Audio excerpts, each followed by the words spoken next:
Good evening, or as we say in Colombia, buenas tardes. My name is Ryan Barton, and I'll be your host on this 3-minute journey through this beautiful, often misunderstood country. Rich in both resources and character, Colombia is slowly shedding its violent reputation and truly becoming a Latin American success story. When most people think of Colombia, they think of cocaine, coffee, beautiful women, and the FARC. While it is true Colombia has all this, it has so much more. Let's take a look. First, a little history.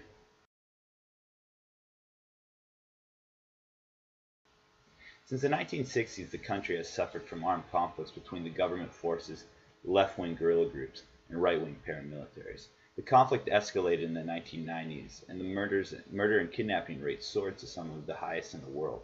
The past decade has seen a radical change.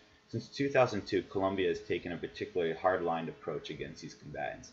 By 2006, more than 31,000 former paramilitaries had demobilized. Over this time, the Colombian military has significantly strengthened, and formal peace talks began in 2012. The government has implemented several programs to help assimilate former FARC members into mainstream society. Today you have a higher chance of being murdered in Detroit than you do in Colombia. But how has this impacted Colombia's investment climate? Let's dig deeper.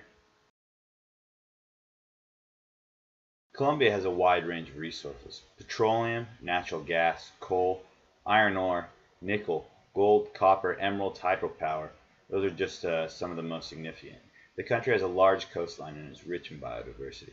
Colombia has a population of almost 46 million, making it the second most populated country in South America, second only to Brazil. Colombia's sound economic policies and aggressive free trade strategy has resulted in real GDP growth of more than 4% per year for the past 3 years.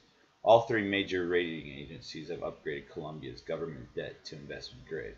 Foreign direct investment, notably in oil and gas sectors, reached a record of $10 billion in 2008.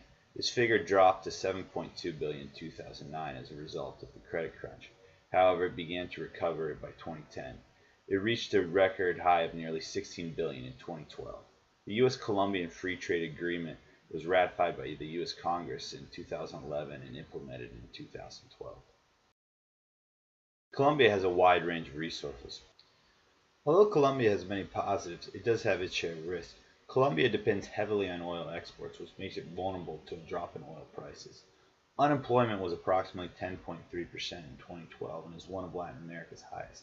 Inequality, underemployment, and narco-trafficking remain significant challenges, and Colombia's infrastructure will require major investments before it is able to sustain economic expansion. Colombia will remain one of Latin America's most attractive investment locations in the upcoming years. However, economic performance will be weaker than in the boom years of 2004 to 2008.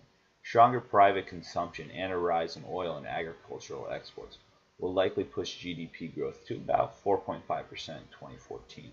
Colombia's rising dependence on a small base of commodity exports will leave the country increasingly exposed to external conditions. More specifically, changes in demand from China or the U.S. Rising household income, backed by continuous expansion in real wage, will support firm growth. Growth in public consumption will remain above historical levels. This is due to the implementation of social policies as a result of the armed conflict. Improving business environment and a growing middle class will mean that gross investment growth will increase in the upcoming years. Domestic manufacturing, however, will struggle under pressure because Colombia does have a high real exchange rate. Colombia has quite a bit of challenges, but is likely to remain a standout within Latin America. Thank you for watching. I hope you learned something.